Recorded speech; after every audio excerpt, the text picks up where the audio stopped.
Galera, chegamos aqui na estação de placa bloqueada de húmero proximal, utilizada em fraturas proximais do húmero, né? Fraturas articulares, aquelas em 2, 3, 4 partes, beleza? Com relação ao material, não tem muita dificuldade, nós temos aqui a nossa placa bloqueada de húmero proximal, existem várias configurações, vai depender da marca, da empresa e da sua placa, tá? Nesse caso aqui, a gente tem essa porção mais proximal aqui, com vários orifícios, né, para a colocação dos parafusos bloqueados que vão em direção à cabeça, em direção à região metafisária. Temos essa porção aqui que vai na diáfise do húmero, que temos os orifícios ovais para a colocação de parafusos corticais e os orifícios redondos para a colocação de parafusos bloqueados, beleza? Temos vários tamanhos, o tamanho vai ser proporcional ali à altura da sua fratura. Você pode utilizar placas mais longas ou placas mais curtas, como essa daqui, beleza? Alguns materiais disponibilizam para a gente essa máscara. A máscara ela pode ser colocada aqui, fixada na porção superior da placa, para agilizar e facilitar você colocar os parafusos bloqueados da cabeça. Em vez de você ter que colocar o guia rosqueado em cada um dos orifícios para passar cada um dos parafusos, você coloca essa máscara e essa máscara permite que você faça várias perfurações utilizando apenas esse guia, tá bom? Então ela pode ser utilizada aí eventualmente na hora da colocação dos parafusos, beleza? Além disso, outros materiais são necessários, né? Nosso perfurador, correto? Temos aqui, pessoal, os parafusos bloqueados, tá bom? Que tem essas roscas, né? O passo de rosca muito mais curto do que o parafuso cortical. O parafuso cortical que tem a cabeça lisa, diferente ali do parafuso bloqueado que tem rosca na cabeça, tá? Uma característica desse material, a gente sempre fala com vocês para vocês não esquecerem isso, tá?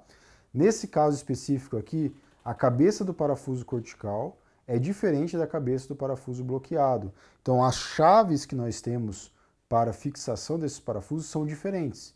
Enquanto que o bloqueado é uma cabeça sextavada, na chave, no parafuso cortical, a gente tem uma chave diferente, tá? Em formato aqui quadrilátero, beleza?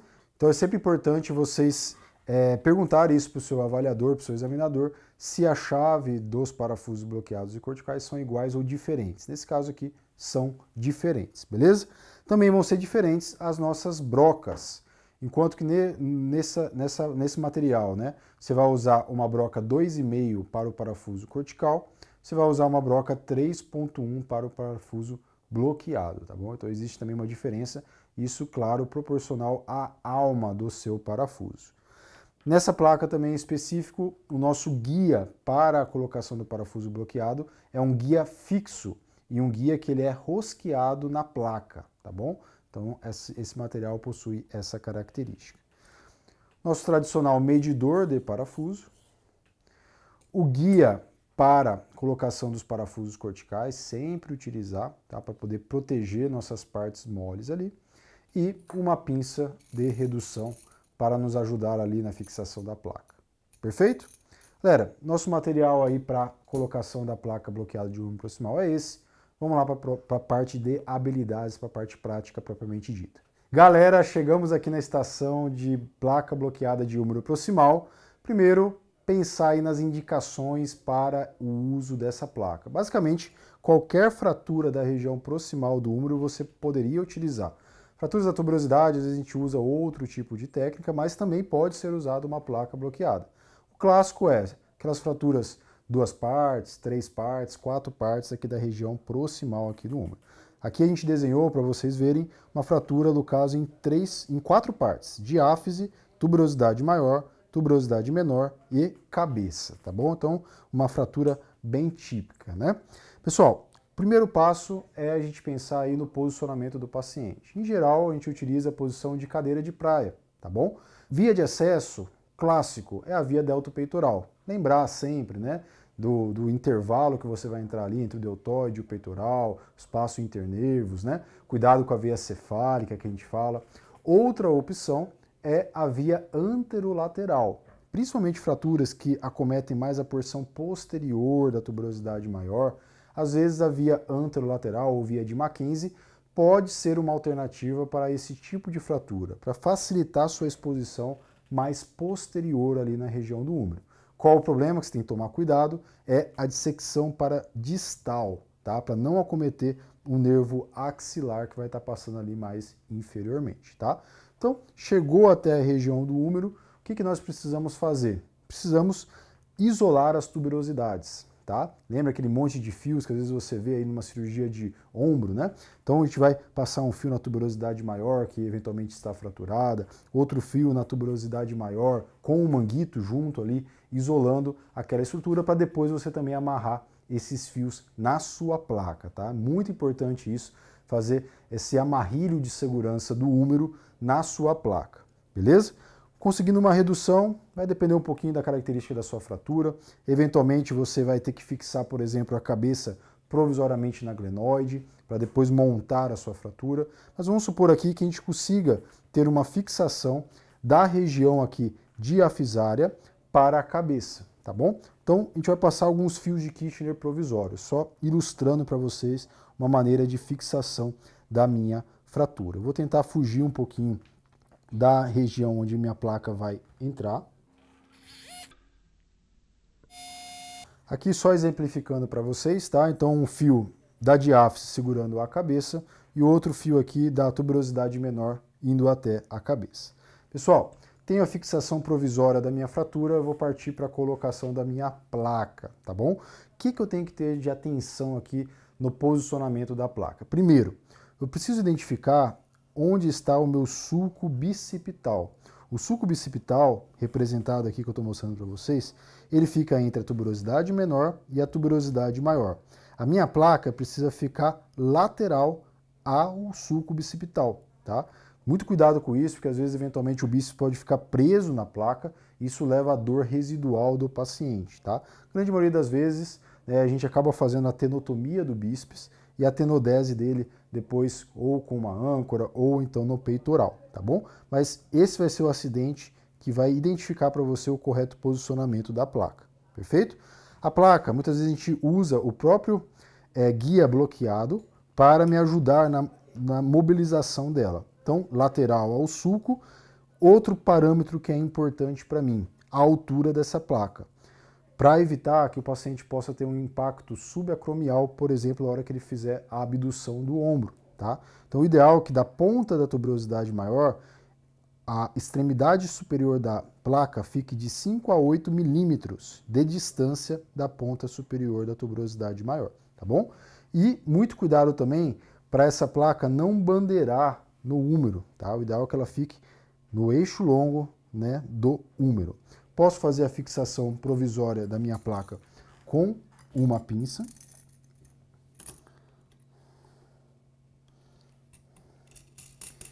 E aquela dica que a gente sempre fala para vocês, principalmente em prova, de fixar a placa com fios guias, né, nos orifícios pequenos dessa placa.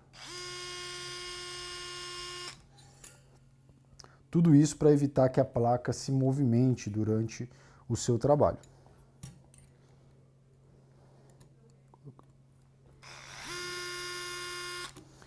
Perfeito? Então, eu vou colocar o meu parafuso cortical da diáfise com dois objetivos. O primeiro objetivo, eu aproximar essa placa de encontro ao osso, chamar a placa ao osso.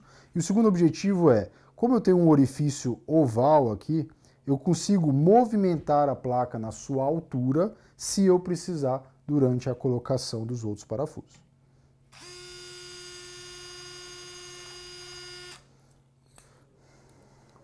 Vou medir o meu parafuso.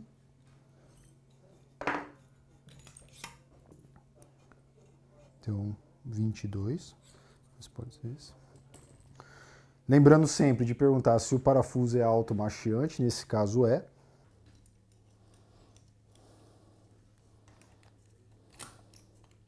Então, eu coloquei meu parafuso cortical e nesse momento eu vou verificar com a escopia a altura da minha placa, correto? Se ela, por exemplo, estiver alta, eu afrouxo um pouquinho meu parafuso cortical, solto meus fios guias aqui de sustentação e consigo movimentar minha placa, abaixá-la ou subi-la para um melhor posicionamento. Confirmei que meu posicionamento está adequado, vou partir para a fixação dos parafusos da cabeça, tá bom? Primeiro parafuso aqui, utilizando esse guia bloqueado. A perfuração desse parafuso você pode fazer de duas formas, tá? Você pode utilizar a escopia para verificar se não vai ocorrer a perfuração da cabeça com a sua broca, ou se você tiver um tato, uma broca bem adequada, bem afiada, você pode, pelo próprio tato, sentir a cortical da cabeça.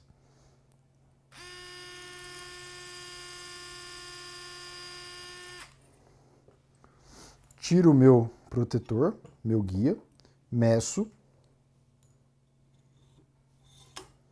que deu um 45. O ideal, pessoal, sempre que você for medir, lembra que uma das principais complicações aí de fraturas do úmero proximal é a perfuração condral pelos parafusos, o cut-out que pode acontecer pelo colapso em varo dessa fratura. Então, tente sempre colocar um parafuso um pouco menor do que aquilo que você mediu para tentar preservar essa superfície articular. Sempre muito cuidado com o direcionamento que você fez a perfuração. Esses parafusos da cabeça, eles são muitas vezes divergentes para poder aumentar a área de trabalho dessa placa. Então, cuidado com o direcionamento para você não ir para o lado errado. Lembra que geralmente esse osso é mais osteoporótico, né? Então, muitas vezes essa região é bem frágil, tá? Prontinho, coloquei um parafuso na cabeça. Vou exemplificar para vocês e vou colocar o parafuso que é considerado o mais importante da placa, tá bom? Isso também já foi questão de prova de algum TOT aí antigo, perguntando qual que era o parafuso mais importante da região proximal de uma placa de úmero proximal. Pessoal, o parafuso mais importante é o parafuso do cálcar, tá bom? O parafuso do cálcar é o mais importante porque ele que vai dar a sustentação para evitar que essa cabeça colapse em varo, perfeito? Então eles estão aqui mais na base da região da cabeça.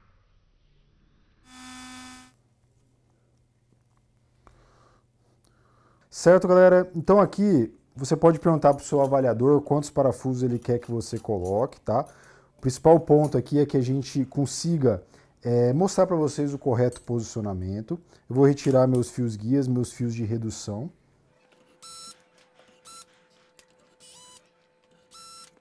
Algumas coisas que são importantes a gente conversar aqui, de você não esquecer de falar, e aí eventualmente pode até cair em prova, pessoal. Olha só, aqui ó, se você ver, aqui o parafuso era um pouquinho grande, mas só para exemplificar como que muitas vezes, sem você perceber muito, se você fizesse, por exemplo, só um raio-x aqui em AP, você poderia achar que esse parafuso ele está bem posicionado, mas no perfil ele está tendo uma perfuração. Então muito cuidado com relação a isso, principalmente aí na sua prática, tá? Porque isso pode levar a algum tipo de complicação para o paciente, correto? Outra coisa que é importante, colocar pelo menos 5 parafusos na região proximal do úmero. Isso vai depender também um pouquinho do tipo de fratura que você tem. Por exemplo, se você tem uma fratura da tuberosidade menor associada, você precisa que algum parafuso pegue esse fragmento, correto? Então, a quantidade, o posicionamento deles vai depender um pouquinho do seu traço de fratura. E o que você não pode esquecer, tá? Ao fim da colocação da placa, você vai fazer seu amarrilho de segurança, vai amarrar aqueles fios, tuberosidade menor com o subescapular, tuberosidade maior com os tendões restantes do manguito, na sua placa. Se você perceber, na própria placa, existem alguns pequenos orifícios que servem para você passar esses fios com a própria agulha, tá bom? E amarrar, dar ponto para aumentar ainda mais a estabilidade ali da região proximal do úmero. Perfeito, galera? Assim a gente encerra a estação de placa bloqueada de úmero proximal. Até a próxima.